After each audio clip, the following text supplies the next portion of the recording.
Hello student, आज हम कक्षा 9वीं विषय गणित में अध्याय 2 बहुपद के बारे में पढ़ेंगे।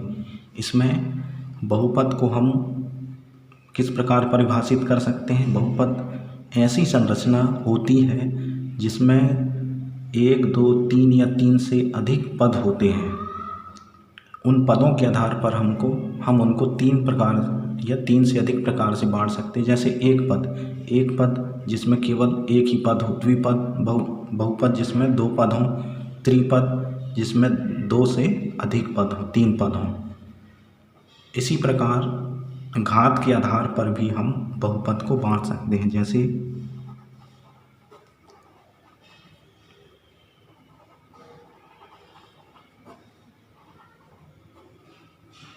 पहला है एक घाती।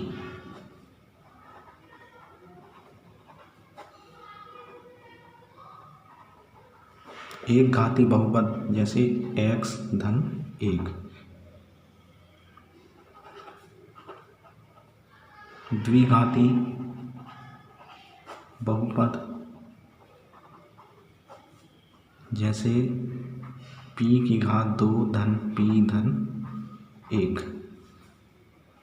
त्रिघाती बहुपद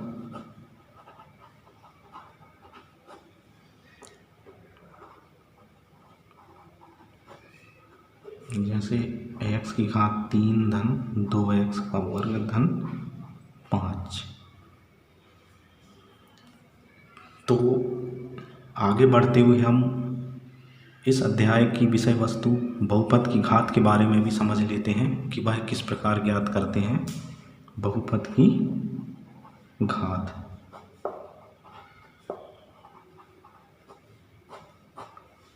मान लेते हैं हमारे पास कोई बहुपद है x की घात 3 धन 4x वर्ग धन 5x धन 1। तो दिए गए जो बहुपद है इसकी घात हम कैसे पता करेंगे। उसके लिए हम ये देखते हैं कि उस बहुपद में जो चर राशि है उसकी सबसे बड़ी घात कौन सी है। जैसे इस बहुपद में जो चर राशि x है तो x की अधिकतम घात ही उस बहुपद की घात होगी।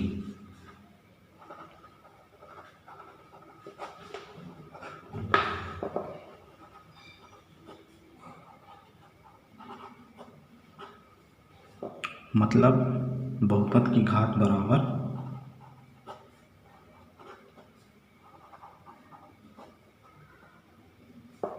3। इसी क्रम में हम आगे बढ़ते हुए अगली जो विषय वस्तु है x का गुणांक वाले प्रश्न देखते हैं।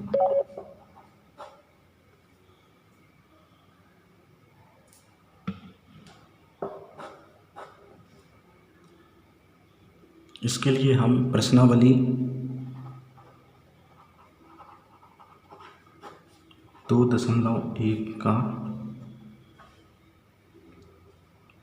प्रश्न दूसरा हल करके देखते हैं कि इसमें प्रश्न में दिया गया है कि निम्नलिखित में से प्रत्येक में x स्क्वायर का गुणांक ज्ञात कीजिए। हमको क्या ज्ञात करना है इसमें, x स्क्वायर का गुणांक।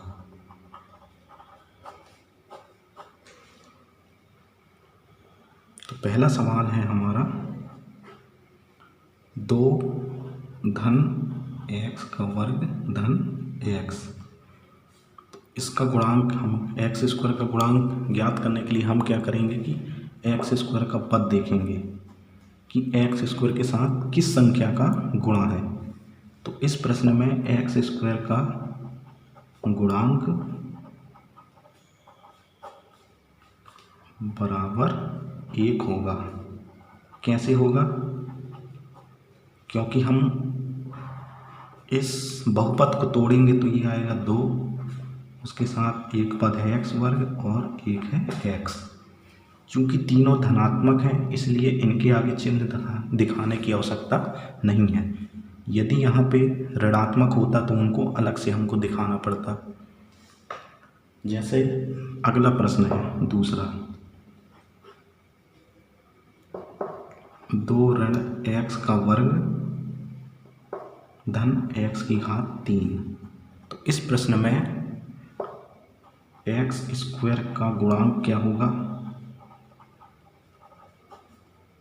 वो होगा ऋण 1। आइए समझते हैं कैसे। इनको भी अलग अलग पद में करेंगे तो हो जाएगा 2, ये हो जाएगा ऋण x का वर्ग और हो जाएगा x की घात 3। अब ऋण x वर्ग को हम ऐसा भी लिख सकते हैं, ऋण 1 गुणित x का वर्ग। तो x वर्ग के साथ जिस संख्या का गुणा होगा चिन्ह सहित वह उसका गुणांक कहलाएगा। तीसरा देखते हैं,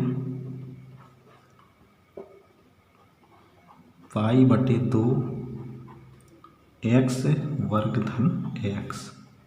तो इसमें जो है x वर्ग का गुणांक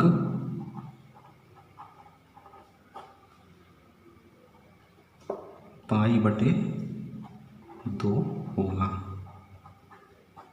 क्योंकि x वर्ग के साथ यहाँ पाई बटे 2 का गुणा हो रहा है।